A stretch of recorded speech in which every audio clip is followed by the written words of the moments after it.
11월 7일 소년부 주일 예배를 시작합니다. 다 같이 올바른 자세로 성경책을 가지고 예배를 준비해 주세요. 하나님께 우리의 신앙을 고백하면서 이 시간 예배를 드립니다. 다 같이 하나님께 우리의 신앙을 고백합니다. 나는 전능하신 아버지 하나님, 천지의 창조주를 믿습니다. 나는 그의 유일하신 아들, 우리 주 예수 그리스도를 믿습니다. 그는 성령으로 잉태되어 동정녀 마리아에게서 나시고 본디오 빌라도에게 고난을 받아 십자가에 못 박혀 죽으시고 장사된 지 사흘 만에 죽은 자 가운데서 다시 살아나셨으며 하늘에 오르시어 전능하신 아버지 하나님 우편에 앉아 계시다가 거기로부터 살아있는 자와 죽은 자를 심판하러 오십니다. 나는 성령을 믿으며 거룩한 공교회와 성도의 교제와 죄를 용서받는 것과 몸의 부활과 영생을 믿습니다. 아멘.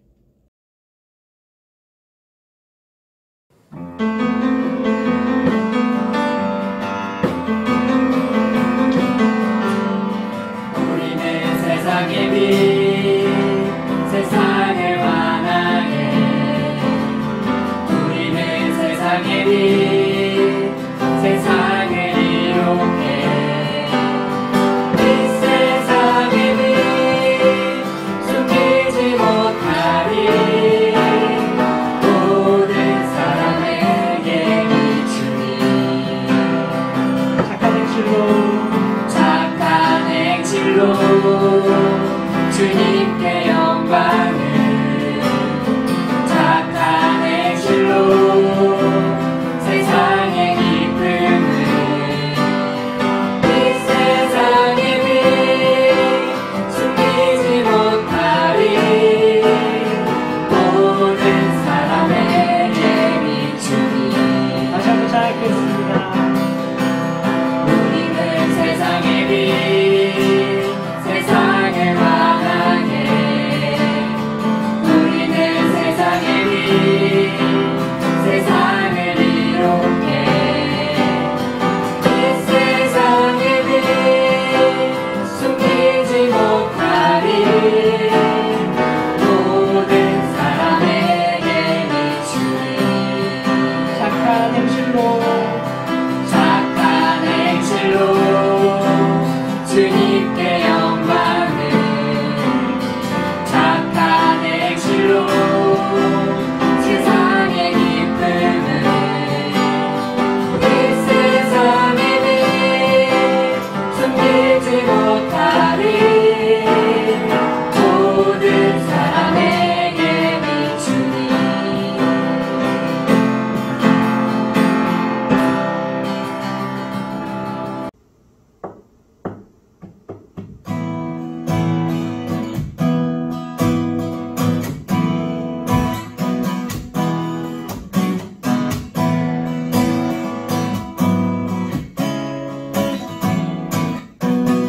여호와는 즐거이 불러.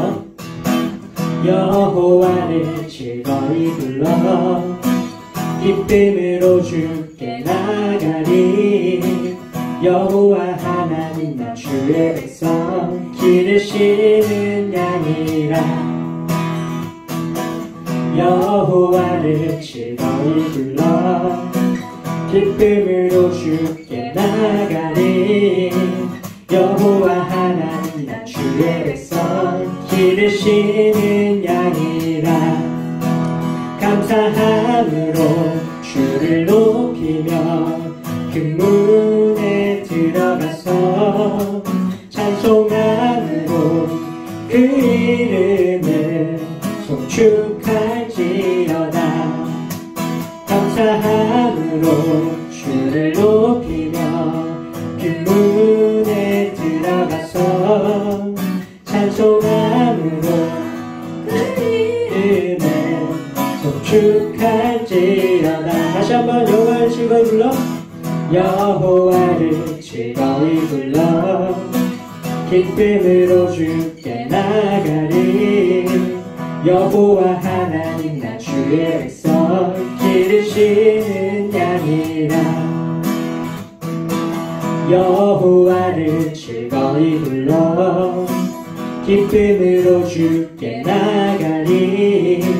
여호와 하나님 나 주의 백성 기르시는 양이라. 감사함으로 주를 높이며 그 문에 들어가서 찬송함으로 그 이름을 송축할지어다. 감사함으로 주를 높이며 그 문에 들어가서 찬송함으로 그 이름을 송축할지. 다시 한번 감사함으로 주를 높이며 그 문에 들어가서 찬송함으로 그 이름을 송축할지어다. 감사함으로 주를 높이며 그 문에 들어가서 찬송함으로 그 이름을 송축할지어다.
오늘 하나님께서 우리에게 주신 말씀은 마가복음 8장 1절에서 10절 말씀입니다.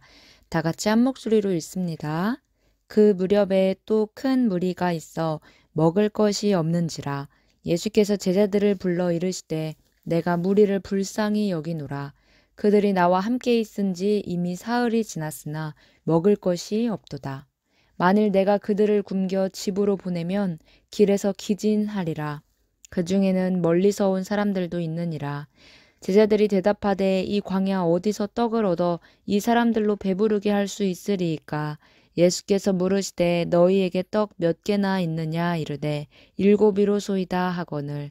예수께서 무리를 명하여 땅에 앉게 하시고 떡 7개를 가지고사 축사하시고 떼어 제자들에게 주어 나누어 주게 하시니 제자들이 무리에게 나누어 주더라. 또 작은 생선 2마리가 있는지라. 이에 축복하시고 명하사 이것도 나누어 주게 하시니 배불리 먹고 남은 조각 7광주리를 거두었으며 사람은 약 4,000명이었더라. 예수께서 그들을 흩어 보내시고 곧 제자들과 함께 배에 오르사 달마누다 지방으로 가시니라. 아멘. 긍휼의 마음이라는 주제로 하나님의 말씀을 함께 듣습니다. 할렐루야, 한 주간 잘 지냈나요?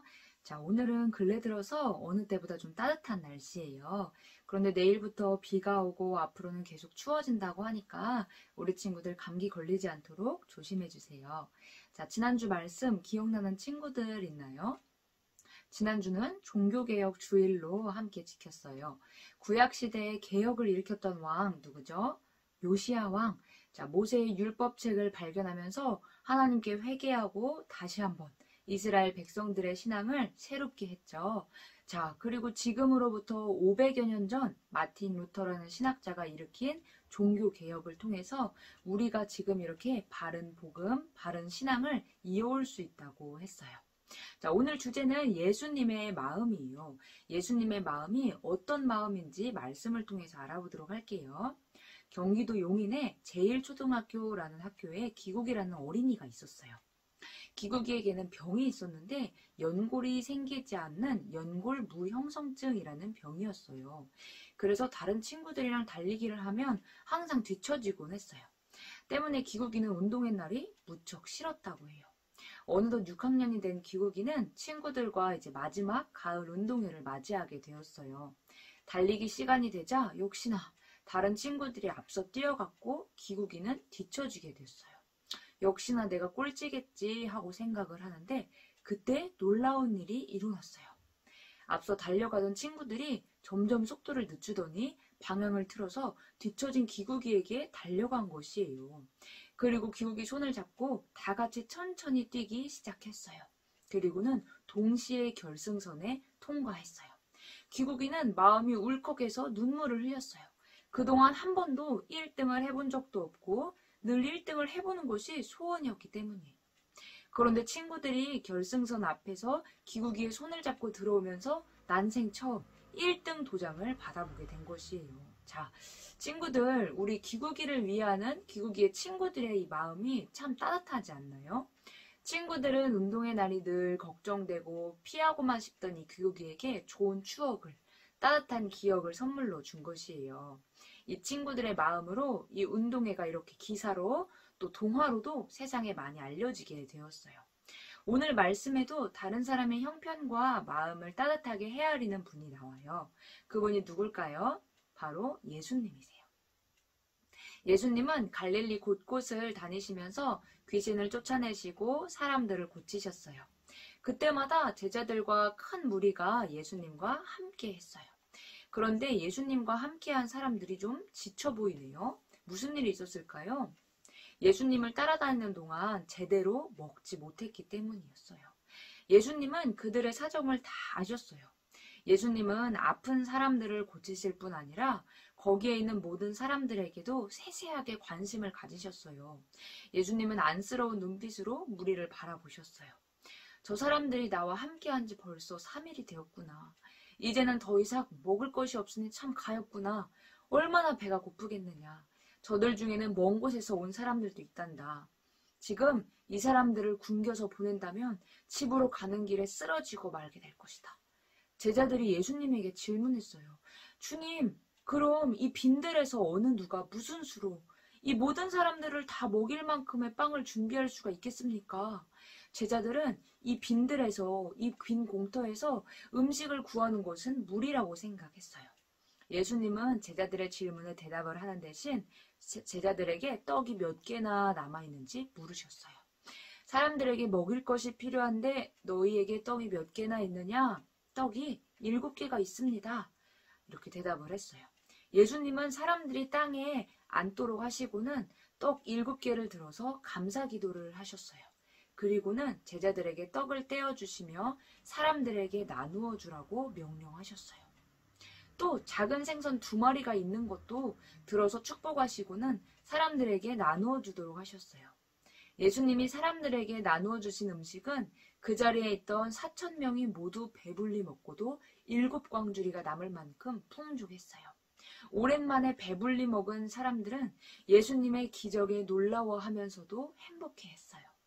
자, 그런데 예수님은 어떻게 사람들의 배고픔을 이렇게 자세히 아셨을까요? 그 이유는 무엇이었을까요? 예수님은 하나님이시면서 동시에 하나님의 아들이시지만 사람으로 오셨기 때문이에요. 사람이신 예수님은 다른 사람들처럼 잠도 자야 하고 음식도 먹어야 하고 쉼도 필요하셨어요. 사람들의 아픔과 고통을 직접 경험하셨던 것이에요. 사람들에게 필요한 것을 누구보다 잘 아시던 예수님은 배고픈 무리를 가엾게 여기고 도우신 것이에요. 자, 이렇게 누군가를 가엾게 여기고 도움을 주는 것을 가리키는 단어가 하나 있는데 그 단어는 바로 긍휼이에요. 자, 긍휼이 무슨 뜻인지 함께 읽어볼게요. 자, 시작. 긍휼은 타인의 상황을 이해하고 공감하는 것이에요. 다른 사람의 상황을 눈여겨보고 그 사람의 마음을 헤아리면서 그 사람에게 도움을 주는 거예요. 자, 긍휼을 히브리어로는 라하맘이라고 해요. 라하맘은 부모가 자녀를, 형이 동생을 애틋하게 여기는 마음을 가리켜요. 즉, 부모님이 자녀를 사랑하고 형이 동생을 애틋하게 여기는 것처럼 주변 사람들을 대한다라는 뜻으로 해석할 수 있어요. 자, 바로 이런 긍휼을 예수님께서는 성경 속에서 무수히 많은 사건으로 보여주셨어요. 병자도 고치셨고요. 앉은 뱅이도 일으키셨고요. 배고픈 자들, 가난한 자들, 헐벗은 자들을 도우시기도 하셨어요. 자, 오늘 처음 기사 이야기, 기국이와 친구들의 이야기를 다시 떠올려 보세요. 운동회가 끝나고 어느 기자가 이 친구들과 인터뷰를 했다고 해요. 기국이에게 결승전을 앞두고 다가갈 때 어떤 마음이 들었습니까? 이렇게 묻자 한 친구가 이렇게 대답했어요. 약간 걱정했어요. 우리가 뒤로 돌아가서 기국이의 손을 잡아주면 기국이가 감동받을 수도 있지만 오히려 자기를 무시했다고 생각하진 않을까 걱정을 했거든요. 이렇게 대답을 했어요. 자, 우리 친구들, 기국이의 마음을 세심하게 헤아리는 이 친구들의 따뜻한 마음이 느껴지나요? 자, 이러한 마음이 바로 긍휼이에요. 자, 친구를, 이웃을, 가족을 정말 깊이 생각하고 돕고자 하는 마음. 자, 우리 대전제일소년부 친구들의 마음에도 기국이의 친구들처럼 긍휼이 있기를 바라요. 자, 다른 사람을 긍휼하게 여기는 마음은 그런데 쉽게 생겨나는 것이 아니에요. 기도하면서 노력이 필요한데요. 어떤 노력이 필요할까요? 자, 함께 읽어볼까요? 첫 번째, 나에게만 향했던 시선을 돌려 주변을 살펴봐요. 자, 여러분, 이기적이다라는 말 들어본 적 있어요? 이기적이다라는 것은 한자 말뜻 그대로 자기만 안다는 거예요. 자기 자신만 위하고 자기 자신만 소중히 여기는 태도를 이기적이다라고 해요. 자, 우리가 이제까지는 이기적인 마음이었다면 예수님처럼 이제는 주변을 향해 눈을 돌려볼 수 있어야 해요. 자, 두 번째, 시작. 상대방의 마음을 진심으로 헤아리고 공감해 주어요. 예수님처럼 상대방은 어떤 마음일까? 상대방은 지금 어떤 상태일까? 깊이 생각해보고 공감해 주는 것이 필요해요. 자, 세 번째, 행동으로 긍휼을 실천해요. 자, 긍휼은 누군가를 안타깝게 여기는 마음에서 끝나는 것이 아니에요. 상대방에게 실제로 도움을 주는 것이에요. 자, 배고픈 사람을 가엾이 여긴 사람들에게 떡과 물고기를 먹이셨던 예수님처럼이에요. 자, 누군가를 향해 불쌍하다 생각하고 마는 것은 누구나 다 할 수 있는 생각이에요. 그런데 우리 그리스도인은 예수님의 마음으로 긍휼의 마음으로 행동을 실천할 수 있어야 해요. 자, 우리 친구들 긍휼이 무엇인지 오늘 배웠는데요. 자, 우리가 누구를 긍휼히 여기면 좋을지, 또 긍휼의 태도는 무엇이 있고 앞으로 내가 어떤 긍휼의 태도를 보여야 할 것인지 함께 고민해 보았으면 좋겠어요. 전도사님이 기도하고 오늘 말씀을 마칩니다. 하나님 아버지 감사합니다. 오늘은 4,000명이 넘는 많은 사람들에게 떡과 물고기를 먹이신 예수님을 보면서 저희도 그런 따뜻한 예수님의 마음을 본받기 원합니다. 그동안은 나의 유익, 나의 즐거움만 위했다면 예수님의 긍휼을 본받아 주변의 많은 사람들에게 눈을 돌릴 수 있도록 또 도울 수 있도록 주님 인도해 주세요. 긍휼의 마음을 알게 하시니 감사합니다. 한 주간 그렇게 살아갈 수 있도록 저희들을 축복해 주세요. 감사합니다. 예수님 이름으로 함께 기도합니다. 아멘. 주님 가르쳐 주신 기도로 예배를 모두 마칩니다. 하늘에 계신 우리 아버지, 아버지의 이름을 거룩하게 하시며 아버지의 나라가 오게 하시며 아버지의 뜻이 하늘에서와 같이 땅에서도 이루어지게 하소서. 오늘 우리에게 일용할 양식을 주시고 우리가 우리에게 잘못한 사람을 용서하여 준 것 같이 우리 죄를 용서하여 주시고 우리를 시험에 빠지지 않게 하시고 악에서 구하소서. 나라와 권능과 영광이 영원히 아버지의 것입니다. 아멘. 샬롬 대전제일교회 수년부 온라인 예배에 나온 우리 친구들 환영합니다. 수년부 예배는 현장 예배와 온라인 예배가 모두 드려지고 있습니다. 좌석 정원의 20% 이내로 방역수칙을 준수하며 예배를 드립니다. 오늘도 출석 미션 나갑니다. 퀴즈 3문제의 답을 담임선생님께 보내주시면 출석이 인정됩니다. 계속해서 예배를 사모하는 우리 수년부 친구들이 되주세요. 우리 친구들 그럼 한 주간 건강하게 지내다가 다음 주 이 시간에 또 만날게요. 안녕.